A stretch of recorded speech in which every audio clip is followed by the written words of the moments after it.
Bonjour à tous, merci de nous suivre sur cette séance d'interview. Là, j'ai le plaisir d'interviewer Angélique, que j'ai rencontrée il y a quelques jours, qui va apporter ses compétences. Voilà, donc, elle va vous présenter un petit peu ce qu'elle fait dans la vie. Donc, Angélique, merci de m'accorder un petit peu de ton temps. Je vais juste te demander un petit peu de te présenter pour savoir qui tu es, voilà, et quelles sont ta mission dans la vie, quoi. Voilà, à Eh ben, toi. bonjour Fred, tout d'abord merci pour le temps que tu m'accordes. Donc moi c'est un vrai plaisir d'être là aujourd'hui avec toi. Donc effectivement ça fait que quelques jours qu'on se connaît mais on a vraiment bien matché parce qu'on sait que la nutrition et le sport vont de pair. Donc moi j'ai 30 ans, je suis passionnée depuis maintenant 10 ans de nutrition. Donc j'ai étudié ça toute seule dans mon coin, la nutrition vraiment c'est une des clés qui m'a permis vraiment de me sortir de mes problèmes alimentaires que j'ai pu avoir plus jeune. Donc, je me suis vraiment intéressée de près à la nutrition et j'ai traîné ça pendant 10 ans comme ça. Et donc, ça fait vraiment officiellement 1 an que je suis coach nutrition. Donc, j'ai passé mes certifications pour faire une validation d'acquis, si tu veux, parce que les compétences sont là, mais je voulais vraiment être légitime et pouvoir proposer mes services avec un diplôme, parce qu'il y a quand même des personnes qui cherchent à savoir si tu as un diplôme dans ce domaine parce qu'on voit de tout sur les réseaux sociaux défiler en tant que coach nutritionniste, donc c'est pas évident de sortir de la masse. Donc moi, je voulais vraiment proposer quelque chose de sérieux parce que c'est vraiment mon cœur de passion. Je me lève pour ça le matin, vraiment pour pouvoir accompagner les personnes à prendre soin de leur santé, à récupérer l'énergie au quotidien. Et c'est vraiment ça qui m'anime. OK. Et quel est, en tant que coach, coach en nutrition, quel est le message que tu as envie de passer aux gens qui vont nous écouter? Voilà, quelle est la direction vers laquelle tu as envie de tendre dans le domaine de l'alimentation?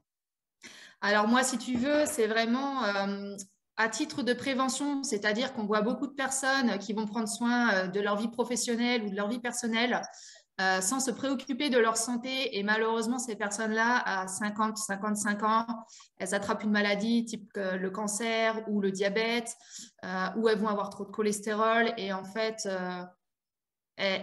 comment je dirais, elles vont avoir des problèmes de santé, alors qu'en fait, en prévenant tout au long de sa vie, on peut tout simplement vivre en pleine forme toute sa vie sans être bloqué, arriver à 55 ans avec des problèmes de santé. Donc moi, c'est vraiment dans cette optique que je travaille pour, au lieu de payer les pots cassés plus tard, pouvoir prévenir et ne pas attraper de maladie sur le long terme.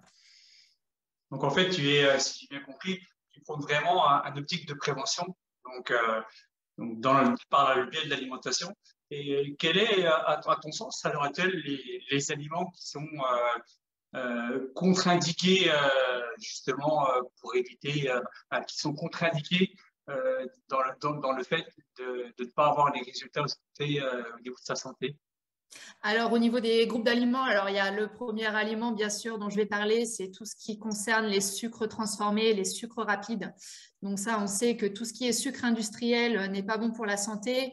Pourquoi? Parce que ça va tout simplement permettre aux maladies de se développer plus vite, en fait. On sait que dans un environnement sucré, les bactéries se développent plus vite. Ça appauvrit la flore intestinale et le système digestif. Et donc, c'est à partir de là qu'on attrape des maladies. Donc, vraiment, le sucre, on en a besoin pour le cerveau, mais il y a des sucres qui sont bien meilleurs pour la santé, que ce soit des sucres de fleur de coco, des sucres à index glycémique plus faible. Mais vraiment, le sucre, c'est quelque chose à proscrire parce que déjà, il y a des risques d'attraper le diabète de type 2. Si c'est pour se retrouver avec une pompe à insuline tout le temps, ce n'est pas quelque chose de drôle. Et surtout, j'irai plus loin, c'est que le sucre, c'est vraiment addictif et ça détruit votre énergie au quotidien. Donc, c'est vraiment l'aliment numéro 1 que je proscris vraiment. Il y a vraiment des moyens de manger sucré en se faisant plaisir sans être dans la consommation de ce sucre mauvais pour la santé et que l'industrie a bien compris. C'est un produit addictif et on en met donc partout dans les aliments sans s'en rendre compte. On se rend compte qu'on a des consommations de sucre qui sont assez déraisonnées par rapport à ce qu'on devrait. Et donc, il faut vraiment de toute urgence faire quelque chose à ce niveau-là pour éviter les impacts sur la santé déjà, mais aussi les prises de poids, parce qu'on voit de plus en plus d'enfants, malheureusement, qui sont en surpoids dès leur plus jeune âge. Et c'est un phénomène qui est quand même assez nouveau, qui n'était pas il y a encore 50 ans. Donc, il y a vraiment pour moi un degré d'urgence à ce niveau-là pour réduire ces consommations de sucre. Ouais, je crois qu'on est vraiment dans un problème sociétal au niveau de la prise de poids, hein, du surpoids. Bien D'ailleurs, sûr. je crois que j'ai même entendu l'OMS, l'Organisation mondiale de la santé, qui annonçait qu'au niveau mondial, on avait 39% de la population qui était en surpoids. Oui. Tu as un message important à délivrer par rapport à ça, de sensibilisation. Donc, je pense que c'est là-dessus que tu vas en partie te diriger quelque part dans tes conseils aussi. Bien sûr, tout à fait, tout à fait. Donc, pour répondre à ta question, voilà, il y avait vraiment cet aliment numéro un qui est le sucre, et après il y a aussi tout ce qui va être produits laitiers auxquels il faut vraiment délivrer une attention toute particulière concernant les produits laitiers, surtout issus de lait de vache. Il faut savoir qu'à la base, l'être humain n'est pas fait pour consommer du lait de vache. C'est quelque chose qu'on oublie de nous dire avec les lobbies de l'industrie qui nous font les pubs des 3 produits laitiers par jour. Seulement, il faut savoir que nous ne sommes pas des veaux, tout simplement. Donc, nous n'avons pas besoin du lait animal. Et en plus de ça, les risques d'ostéoporose et de décalcification osseuse sont très, très importants. On le voit pour les personnes qui ont consommé beaucoup de lait dans leur vie. Donc, vraiment, j'invite les personnes à réduire fortement leur consommation de produits laitiers à ce niveau-là. Bien sûr, encore une fois, il y a des alternatives. Donc, c'est là que j'interviens pour donner au maximum mes conseils pour pouvoir obtenir le calcium dont on a besoin, parce que la première peur des personnes qui vont réduire leur consommation, c'est de manquer de calcium. Mais soyez rassurés, la nature a bien fait les choses. On trouve ce calcium dans les produits d'origine végétale et qui est en plus bien meilleur pour l'organisme que celui issu des produits d'origine animale. Ouais, c'est clair. Donc, que penses-tu? Alors, ça, c'est un thème que j'aime pas, mais je pense qu'on est un petit peu d'accord pour avoir échangé. Le mot régime, voilà, donc de plus en plus, les gens tendent à chercher des solutions pour retrouver une silhouette agréable. Ils emploient souvent ce terme-là, le mot régime. Moi, c'est un mot que j'aime absolument pas non plus. Mais je voulais entendre un petit peu ta position par rapport à ça. Alors, les régimes, non, moi, c'est quelque chose que je bannis de mon langage aussi. Quand j'entends les gens me parler de régime, vraiment, je mets les warnings dans le sens où les régimes, très souvent, sont restrictifs. On va entamer des descentes caloriques qui sont très importantes dans l'organisme. Donc, ça peut être dangereux pour la santé déjà parce qu'on peut obtenir des carences. Ça, il faut faire très attention, notamment avec des régimes pauvres en glucides. Le glucide, on sait que c'est ce qui fournit de l'énergie au corps et au cerveau. Donc, lorsque l'organisme en est privé, il va tout simplement ralentir le métabolisme. Donc, c'est l'énergie que le corps va brûler au repos. Donc, qu'est-ce qui va se passer? Vous allez être de plus en plus fatigué. Votre corps, en plus, va s'habituer à avoir un déficit calorique. Donc, ce qui va se passer, c'est qu'une personne qui va faire un régime, lorsqu'elle va reprendre une alimentation normale, les kilos qu'elle a pu perdre, elle va tout simplement les reprendre, voire en prendre encore plus. Donc, les régimes, c'est vraiment quelque chose que je ne conseille pas. Je conseille un rééquilibrage alimentaire, prendre des nouvelles habitudes et surtout ne pas restreindre son alimentation, c'est-à-dire qu'il faut répondre aux besoins du corps et ce n'est pas en lui apportant un déficit calorique qu'on l'aide. Vraiment, j'insiste là-dessus, pas de régime. Et comment tu peux répondre aux personnes que l'alimentation saine, on peut arriver à garder cette notion de plaisir, parce que c'est souvent ce que les gens redoutent le plus, c'est si on leur enlève le produit industriel qui génère du plaisir, si on va manger une alimentation qui est vraiment saine pour le corps, est-ce que je vais continuer à garder cette notion de plaisir? Est-ce que tu peux apporter une visibilité par rapport à ça? Bien sûr, alors oui, c'est quelque chose que j'entends très souvent, moi aussi, hein, de mon côté. Alors en fait, il ne faut pas confondre rééquilibrage alimentaire et frustration régime. C'est-à-dire qu'on peut tout à fait se faire plaisir avec des produits qui sont bons pour notre santé. D'ailleurs, moi, sur ma page, je propose beaucoup de recettes sucrées. On peut faire des barres de céréales, on peut faire des imitations, comme vous savez, ces petits sneakers industriels qui sont bourrés de sucre et de gras, qui ne sont pas bons pour la santé. On peut faire des alternatives saines où vous allez être très surpris d'ailleurs de retrouver le goût vraiment de ce produit que vous pouviez manger de manière industrielle, sauf qu'en fait, il va être très sain pour votre organisme. Donc, en plus, Vous allez apporter des bons nutriments parce que ce qu'il faut savoir, c'est que très souvent, les produits industriels, ce sont des calories dites vides, donc qui n'apportent rien pour votre organisme, qui sont pauvres en nutriments et en minéraux, alors que là, on va reproduire la même chose à l'identique avec des produits sains. Vous allez retrouver ce plaisir gustatif et même découvrir des nouvelles saveurs parce que lorsqu'on commence à entamer du changement dans son alimentation, on peut être vraiment très surpris de ce que réserve une nouvelle alimentation et en plus, ça va être bon pour votre corps. Donc vraiment, on peut se faire plaisir de manière saine. Ouais, ça, c'est important. Merci d'aller dans ce sens-là et d'apporter ce type de réponse. Ça fait plaisir d'entendre ça. Et je pense que beaucoup de gens seront amenés à se tourner vers toi pour trouver des solutions dans leur vie du quotidien. J'ai encore deux, trois petites questions pour toi. Bien sûr. Que penses-tu des apports hydriques et quel type d'apport hydrique tu conseilles aux gens au quotidien? Alors, au niveau de l'hydratation, effectivement, c'est très important pour le corps. Donc, moi, ce que je préconise, c'est 3 litres d'eau par jour. Mais alors, dans les 3 litres d'eau par jour, ce qu'il faut comprendre, c'est que si vous avez une alimentation variée avec des fruits et légumes au quotidien, les fruits et légumes vont déjà vous apporter en moyenne 1 litre d'eau par jour parce que les fruits et légumes contiennent de l'eau naturellement. Donc après, il vous reste tout simplement entre 1,5 litre et 2 litres d'eau par jour à consommer. Donc ça passe par le café si vous en consommez, le thé, les infusions, et puis ensuite de l'eau minérale ou de l'eau plate. C'est à votre choix, mais en fait, ça se boit assez facilement, 2 litres d'eau par jour. Franchement, c'est quelque chose qui peut sembler difficile au départ. C'est encore une nouvelle habitude à prendre. Mais par contre, l'hydratation est très importante. On le sait, notre corps est composé à 70% d'eau. Elle est très efficace, l'eau, dans notre corps pour transporter tous les minéraux, pour pouvoir faciliter notre digestion, pour tout simplement pouvoir réparer les tissus dans le corps. Donc, elle a vraiment un rôle essentiel et lorsque l'on a des syndromes de déshydratation, pardon, je me suis mélangée, les personnes qui ont tendance à ne pas boire assez d'eau, ce sont des personnes qui souvent vont avoir des crampes, qui vont avoir des maux de tête, qui peuvent même avoir des vertiges. Et donc, je vous invite vraiment à consommer de l'eau plus au quotidien, déjà parce que ça va éliminer plus vos toxines. Et puis tout simplement, vous allez vous sentir mieux de l'intérieur. Donc l'hydratation, c'est vraiment quelque chose qu'il faut prendre au sérieux. Ouais, c'est vraiment un point important qui me tient aussi à cœur parce que c'est quelque chose qu'on retrouve dans l'activité physique, hein. Donc, on Bien sait sûr. que s'hydrater va limiter les apparitions des crampes, ça va permettre de diminuer aussi les courbatures. Donc, il est vraiment important d'avoir une quantité hydrique adaptée. Et c'est vrai que les 3 litres d'eau, euh, c'est pas quelque chose d'énorme, hein. Les gens ont l'impression quand on leur parle de ces quantités-là, je vais pas pouvoir boire 3 litres d'eau. Je vous rassure que ce n'est pas très compliqué. D'ailleurs, il existe même sur vos téléphones des applications qui vous permettent de faire des rappels toutes les 10-15 minutes de boire une gorgée d'eau. Et ça répond très bien à cette demande-là. Donc, et que peux-tu répondre à des gens qui ont des problèmes d'organisation, de manque de temps et qui préfèrent se diriger sur la facilité, sur les fast-foods ou des plats cuisinés?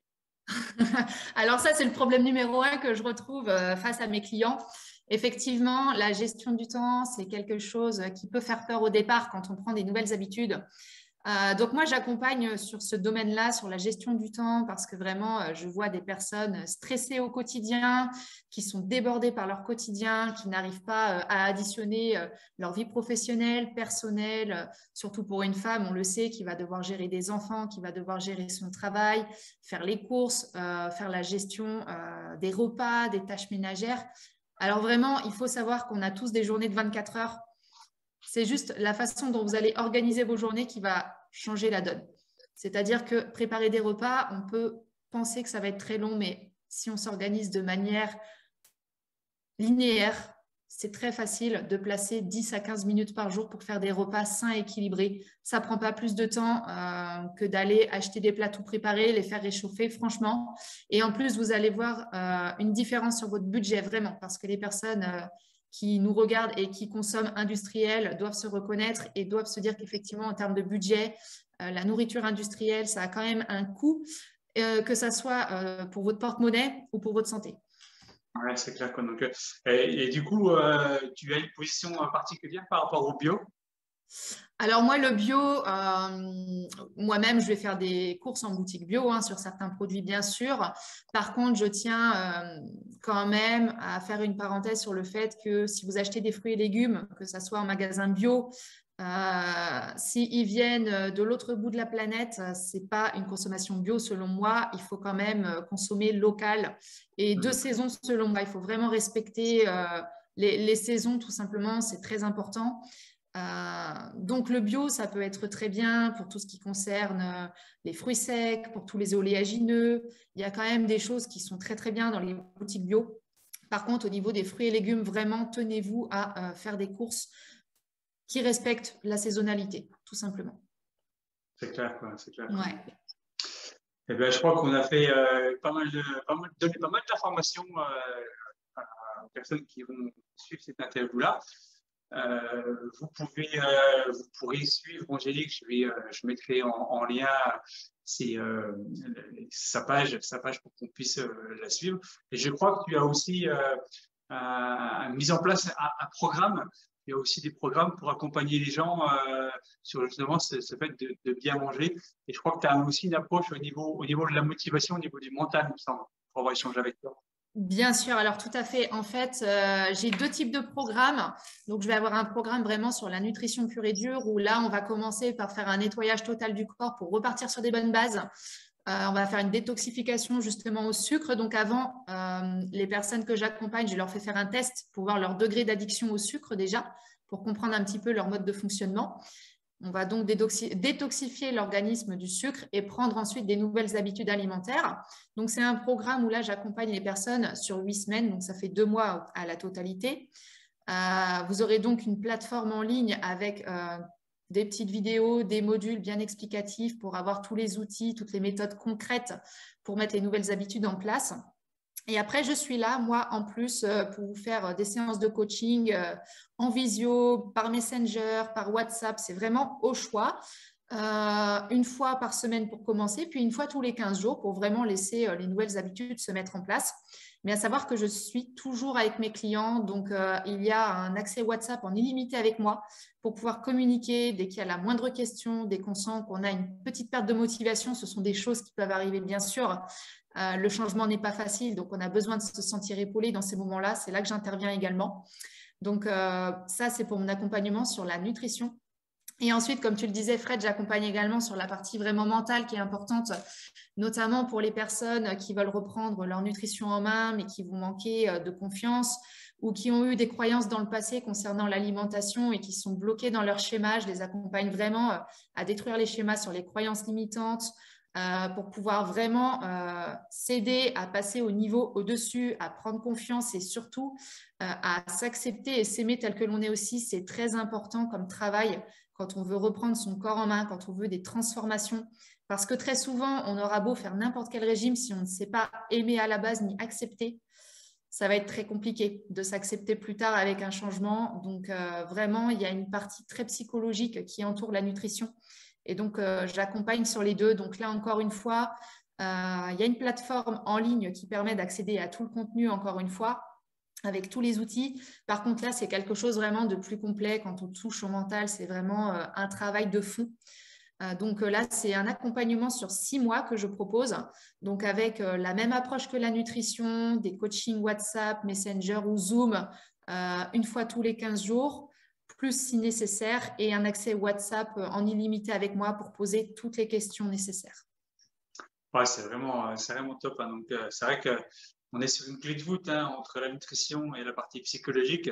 Je pense que c'est quelque chose de lié. Hein. On sait bien pertinemment que les gens qui sont surpoids, indirectement, ça peut être aussi lié à un choc psychologique. Bien Donc, sûr. il faut aussi travailler sur cette approche-là de manière à leur apporter des solutions. Hein. Donc, et ça reste un accompagnement sur une durée aussi longue. C'est top parce que les personnes se sentent vraiment accompagnées, guidées pour après pouvoir, comme on le disait dans nos échanges, mettre en place de nouvelles habitudes. Et voilà, et ces nouvelles habitudes-là, en plus, je ne sais pas ce que toi tu en penses, mais ce sera peut-être plus facilement réalisable si en plus de ça, elles sont retranscrites dans une cellule familiale, quoi. Donc, c'est pas toujours évident. Je sais pas ce que tu en penses sur ce pôle-là, mais ça peut être un petit plus aussi, je pense, quoi. Bien sûr, je suis tout à fait d'accord avec toi. Des fois, c'est vrai qu'être accompagné dans un environnement qui fait la même chose que nous, ça nous élève et ça aide, bien sûr. Après, moi, vraiment, ce que je cherche, comme tu dis, pour des personnes qui ont un surpoids suite à un choc traumatique ou suite à, ça peut être un divorce, ça peut être une séparation qui a été très difficile.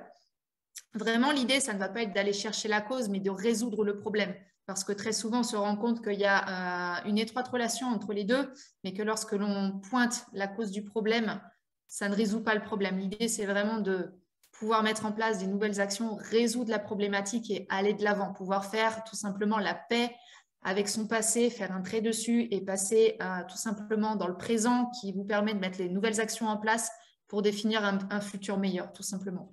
Donc, c'est parfait ça. Donc, je voulais encore te remercier, Angélique, pour le temps que tu m'as accordé sur ce petit échange. Sachez que moi, je suis très fier de pouvoir collaborer avec Angélique parce que on lance une collaboration entre mes compétences et les siennes. Donc, vous allez pouvoir nous retrouver sur les programmes des uns par rapport aux autres dans nos groupes associatifs. Voilà, on va communiquer.